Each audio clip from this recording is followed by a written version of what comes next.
Imagine locking yourself in a room with some of your absolute fiercest rivals, like day after day, just to keep your business alive. Right. Sounds like a nightmare. It really does. I mean, you don't trust them, they don't trust you, but you all just sort of agree that if you stick together, you control the market. Yeah, you put up with it for the leverage. Exactly. And for 6 decades, that is literally exactly what the world's most powerful oil-producing nations have done inside OPEC. But what happens when the second richest person in that room realizes they might actually make more money and, gain more power by just burning the room down and walking away? Well, it completely shatters the illusion of permanence. We kind of assume these massive global institutions will just always be there until suddenly, they aren't. Yeah. Welcome to the deep dive. Today, our mission is to unpack this monumental, just earth-shaking shift in global geopolitics and economics. We're looking at the United Arab Emirates' stunning withdrawal from OPEC, which officially takes effect on May 1st, 2026. And it is hard to overstate just how profound this moment is for the global economy. Seriously. And to really understand the mechanics of this, we're drawing our insights today entirely from this really dense but just brilliant analysis published in the Global Review. It came out in April 2026. Yeah, by Dr. Fareed Novin. Right, Dr. Fareed Novin. And it's titled The UAE's Strategic Pivot and the Reshaping of the Persian Gulf Order. It's just a phenomenal piece of research. I mean, instead of just reacting to the daily news cycle, it digs deep into the underlying architecture, right? The structural forces, the game theory, the financial systems that actually drive these massive state decisions. Exactly. Now, before we get into those mechanisms, I do need to make something crystal clear to you, the listener. The source material we're covering today, it touches on some highly sensitive, deeply politically charged events. Very much so. Specifically, it centers around the outbreak of the February 2026 U.S.-Israel war on Iran, the one often referred to as Operation Epic Fury, as well as the severe ongoing proxy conflicts between Saudi Arabia and the UAE. And we just want to assure you that on this deep dive, we are taking absolutely no sides in these conflicts. None whatsoever. Our role here is purely analytical. Right. Strict neutrality. We are simply, imparting the facts, the timelines, and the analysis from Dr. Novin's paper just to help you understand the profound global economic implications. Like, we're just looking at the math, the policy, and the economic fallout. And the stakes of that fallout are staggering. I mean, OPEC has been the undisputed backbone of global oil for 60 years. Yeah. With the UAE walking out the door, the cartel's control of global crude supply drops overnight from 30% down to 26%. Which is a massive chunk to lose all at once. Oh, absolutely. But this is not just a story about the price of gasoline. This is about the potential fracturing of the petrodollar system, the Saudi realignment of Middle Eastern security, and really the rise of a completely new global order. So let's break this down, because, a country doesn't just wake up on a Tuesday and decide to blow up a 60-year alliance. Right. To understand why the UAE was already looking for the exit door, we have to look at the structural fractures that existed, well, way before the missiles started flying in 2026. Yeah, the groundwork was already laid. Okay, let's unpack this. Yeah. Think of it this way. Imagine you're a star athlete, right? You spend millions of your own money training to be the absolute fastest runner in the world. Okay. But your own coach benches you, just so the team captain can shine. And because you're sitting on the bench, you lose tens of billions of dollars in endorsements. That is a painful but honestly highly accurate way to look at the UAE situation within OPEC. What's fascinating here is how the data backs this up. According to the source, the UAE had poured $150 billion into a massive upstream investment program. Right, through their state-owned oil company, ADNOC. Exactly. Wait, really quickly, just for clarity. When we say upstream investment, what does that mechanically mean here? Are they, building refineries? Good question. No. So upstream specifically refers to the exploration and production phase. Oh, got it. They were building the physical infrastructure to actually pull more oil out of the ground. Drilling rigs, extraction facilities, pumping stations. They spent that $150 billion to raise their raw production capacity to a massive 4.85 million barrels per day. Wow. Yeah, they had the pipes in the ground and they were ready to pump. But the cartel wouldn't let them. Exactly. OPEC operates on a strict quota system to control global prices, and those quotas are heavily influenced by the preferences of the team captains, so to speak. Saudi Arabia. Right. Under the cartel's rules, The UAE was capped at producing just 3.2 million barrels per day. Okay, so they have the physical ability to pump nearly 5 million barrels, Yeah. but they are legally bound by the cartel to stop at 3.2. I mean, I know they were losing money on that idle infrastructure, but how much cash are we actually talking about here? It's a staggering figure. Research from the Baker Institute in 2023 estimated that this gap, which is roughly 1.7 million barrels of idle capacity every single day, was costing the UAE upwards of $50 billion a year in foregone revenues. 50 billion a year, Yeah. just like sitting in the sand. Yeah. I mean, that kind of economic friction is bound to cause resentment. But hold on, if they're allies on paper, how does a boardroom dispute over oil quotas escalate? Because the source material talks about actual proxy wars breaking out between Saudi Arabia and the UAE by late 2025. Yes, it does. That seems like an insane leap, going from we disagree on oil prices to we are shooting at each other's allies. It definitely seems like a leap until you realize that oil quotas were just a symptom of a much larger battle for dominance in the region. Dr. Novin's paper actually details 3 specific theaters where this rivalry ignited into actual violence. Okay, lay them out for us. First, you have Yemen. In December 2025, UAE-backed forces took over specific territories there, and that action actually prompted Saudi Arabia to launch airstrikes on UAE supply routes. Wait, so you have Saudi jets actively bombing supply lines funded by Abu Dhabi. Exactly. It was direct interference. And then you look at Sudan, where Riyadh was backing the Sudanese armed forces, while Abu Dhabi was sustaining the opposing rapid support forces. Oh, wow. They essentially turned an existing humanitarian crisis into a theater to test each other's regional influence. But really, the most revealing theater is Somalia. Right. The paper mentioned that the UAE supported Somaliland, which Israel diplomatically recognized in late 2025. But why does Somaliland matter so much? Like, what's the actual mechanism there? It all comes down to the geography of the Red Sea. Somaliland sits right on the critical maritime trade routes leading up to the Suez Canal. Oh, I see. By establishing a foothold there, the UAE is securing its own maritime logistics network. Riyadh viewed this maneuver not just as some trade deal, but as a systematic attempt by the UAE to reshape the Red Sea maritime architecture, basically to encircle Saudi Arabia strategically. Yeah. The source actually includes a really telling quote from Foreign Affairs magazine from March 2026. It notes that what was once a friendly competition has devolved into rivalry. And it points out the underlying mechanism driving that rivalry is Saudi Arabia's Vision 2030 project. Right, the diversification plan. Yeah, Saudi Arabia is actively trying to diversify its economy away from just oil, which means they have to directly challenge the UAE's longstanding dominance in tech, tourism, and global finance. So from Abu Dhabi's perspective, OPEC wasn't a cooperative club anymore. It was basically an instrument of Saudi market dominance specifically designed to hold them back. That tension was the powder keg. I mean, the UAE was frustrated, they were constrained, and they were actively bleeding $50 billion a year while fighting proxy wars with the cartel's leader. Okay, I understand the friction, I totally get it, but I have to admit, I'm struggling with the logic of what happens next. How so? Well, if a massive, catastrophic regional war suddenly breaks out, Yeah. wouldn't a country want the safety, the coordination, and the solidarity of its economic allies more than ever? Why is a historic military crisis the right time to abandon the cartel? It feels completely counterintuitive, I know. In a crisis, you normally hunker down with your group. But you have to look at the exact nature of the shock that hit the global system. The economic rivalry was the powder keg, but Operation Epic Fury was the match that blew the whole paradigm apart. Okay, so let's walk through the mechanics of that timeline.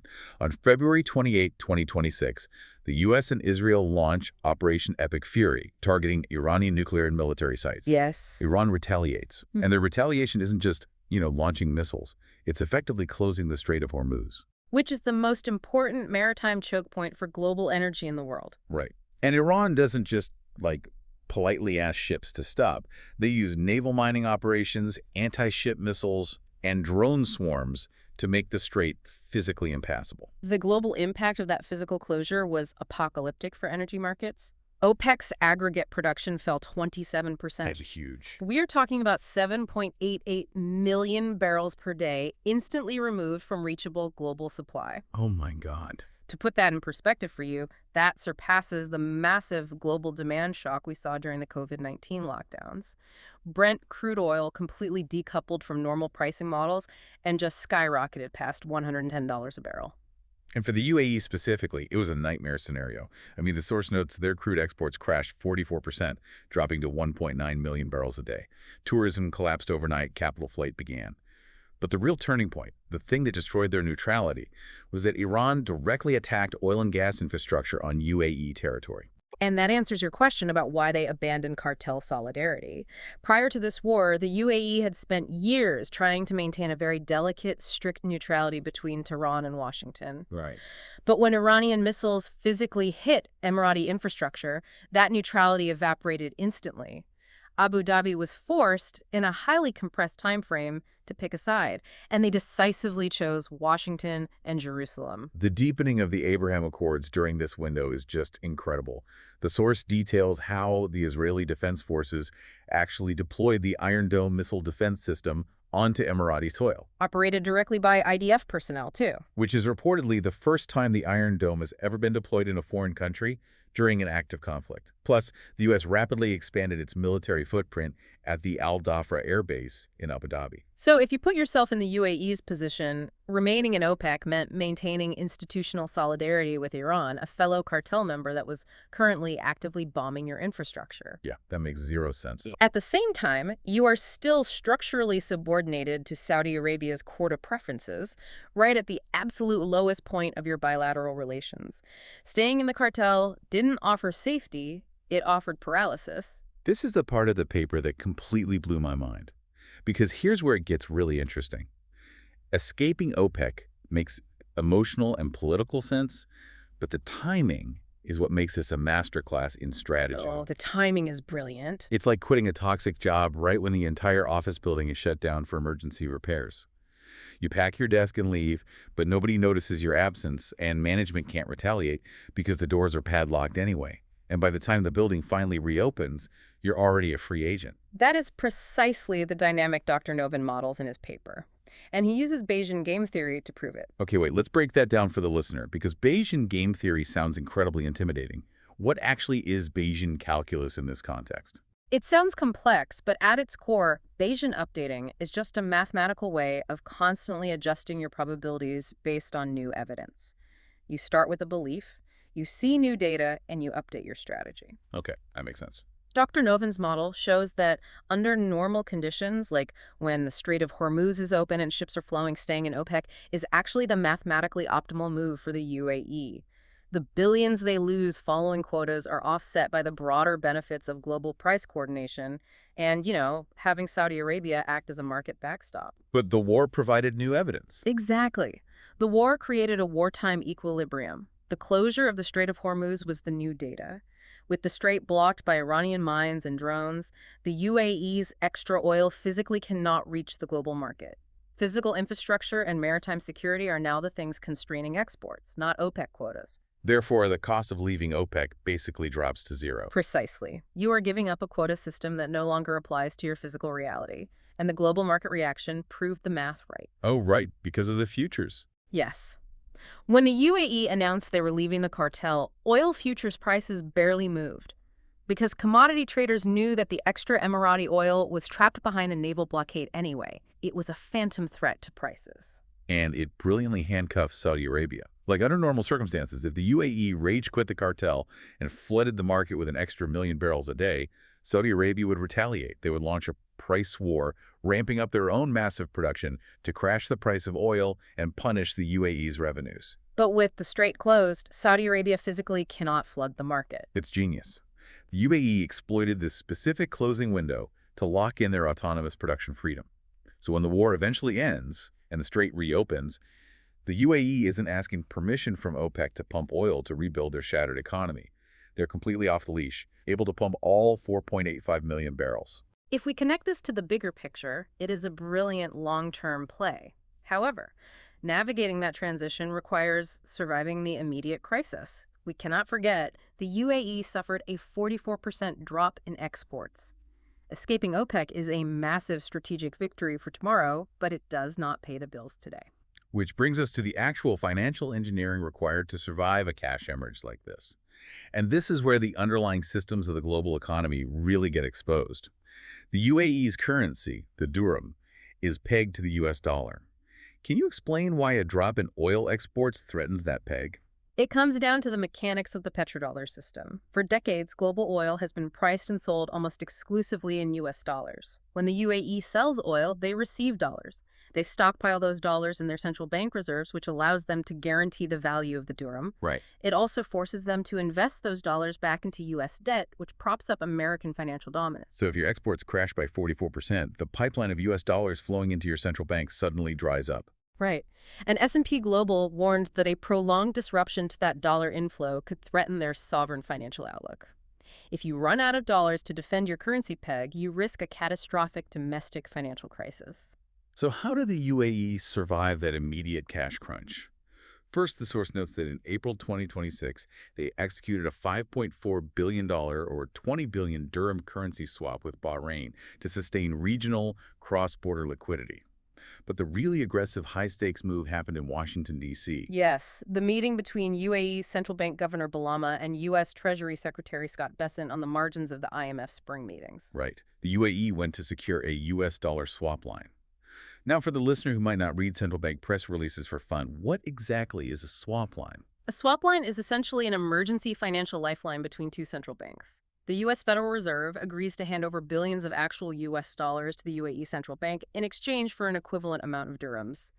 It provides the UAE with immediate liquid cash to stabilize their economy during a shock, with the promise to reverse the trade later. But the UAE didn't just ask nicely for this lifeline. They brought a very specific piece of leverage to the table. Emirati officials quietly signaled that if dollar liquidity dried up because of the war, they might need to expand their use of alternative settlement currencies to survive. Specifically, they floated using the Chinese yuan, utilizing something called the mBridge initiative. What is mBridge? mBridge is a multi-central bank digital currency platform.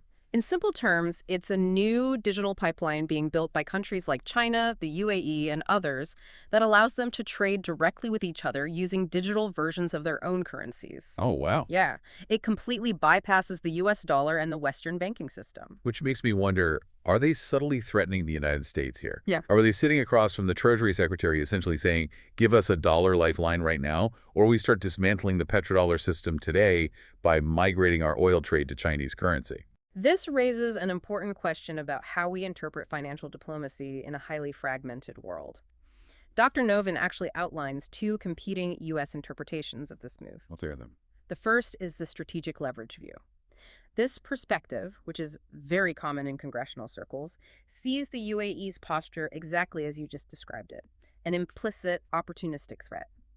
By demonstrating that their oil trade could technically migrate away from the dollar via mBridge, the UAE is maximizing its bargaining power to extract liquidity guarantees and deeper security alignments from Washington. Basically saying, we have other options, so treat us well. What's the second view? The risk management view. This interpretation is much more prevalent within the U.S. Treasury and the Federal Reserve. They argue that this isn't strategic coercion at all, it's just basic economic prudence. So. Well, in a world where supply chains, straits, and financial systems are increasingly weaponized, any responsible central bank is going to diversify its payment systems. The UAE is just hedging its bets to survive a volatile environment. But what is incredibly telling is how the U.S. reacted. They didn't slam the door in their face. They accommodated them. Donald Trump indicated an openness to the arrangement, and Secretary Bessent defended the dollar swap lines before a Senate subcommittee, framing them as necessary tools to stabilize global funding markets. And that accommodation reveals a profound paradigm shift. The U.S. is acknowledging that the petrodollar system can no longer rely on passive dominance. For decades, the U.S. didn't have to work to keep oil in dollars. There was simply no alternative. Right. Today, it requires active, negotiated support. Washington essentially had to pay in the form of massive liquidity access to keep the UAE firmly inside the dollar architecture during a crisis. So what does this all mean? Like, if we pull back from all of this, what does this actually mean for you, the person listening to this? We've talked about quota limits, Red Sea proxy wars, Bayesian game theory, and central bank swap lines. How does this reshape the reality of the world we live in? It means the Persian Gulf order has fundamentally structurally changed. We're moving away from collective cartel governance toward a much more fragmented, pluralized energy market. Yeah. The traditional Gulf Cooperation Council consensus is fracturing into overlapping and sometimes directly competing bilateral security deals. The era of OPEC speaking with one unified voice that dictates global energy reality is over. And you can see the UAE trying to adapt to this new fragmented reality through what Dr. Novin calls technological statecraft. They know they are physically vulnerable, so they're leaning heavily into AI, digital infrastructure, and physical bypasses. Exactly. For example, the Fujairah oil terminal. They built a pipeline that allows them to pump a portion of their oil directly to the Gulf of Oman, bypassing the Strait of Hormuz entirely. But we have to be incredibly careful not to view the UAE as invincible just because they have immense wealth and advanced technology. Yes, they have $270 billion in central bank reserves and sovereign wealth funds estimated at over $1 trillion. That is an unbelievable economic stabilizer. But sovereign wealth cannot instantly fix a disrupted physical logistics chain. Right, you can't email a physical barrel of crude oil to a buyer in Asia. Exactly. The UAE still faces severe structural vulnerabilities. They have a massive reliance on expatriate labor across their construction, logistics, and service sectors. If regional instability causes mass labor flight, or if maritime insurance costs soar to unsustainable levels due to the war, $1 trillion in the bank doesn't solve the immediate paralysis of your real economy. Wealth expands your options, but it does not magically eliminate the harsh constraints of geography and demography. It really is an incredible journey we've tracked today. It starts with a bitter rivalry over production quotas and $50 billion a year in lost revenue. It gets supercharged by the sudden shock of a regional war and a physical naval blockade. It results in a brilliantly timed, mathematically driven exit from a 60-year-old global cartel, and it culminates in a subtle, high-stakes financial negotiation that tests the very foundations of the U.S. dollar's global dominance. It is a textbook example of a modern state converting a massive constraint, the closure of a vital trade route, into strategic, long-term leverage. And it leaves me with a final thought that I really want to pass on to you to mull over. Yeah. We see the UAE attempting to use massive sovereign wealth and advanced technological integration to essentially bypass its own physical geography. They are trying to innovate and spin their way out of the trap of the Strait of Hormuz. It really makes you wonder, as climate change and global geopolitics create new, unpredictable choke points all over the world, will we see other wealthy, geographically constrained nations attempt to literally buy their way out of geography? And perhaps more importantly, what happens to the countries that simply can't afford the ticket? That is going to be the defining question for global stability in the decades ahead. It really is. Think back to that room full of rivals we talked about at the start. The second richest guy just kicked the door open and walked out. The room is in chaos, the rules are being rewritten, and we're all watching to see who follows him out and who gets trapped inside. We want to thank you for joining us on this deep dive. Keep questioning the world around you, and we'll catch you next time.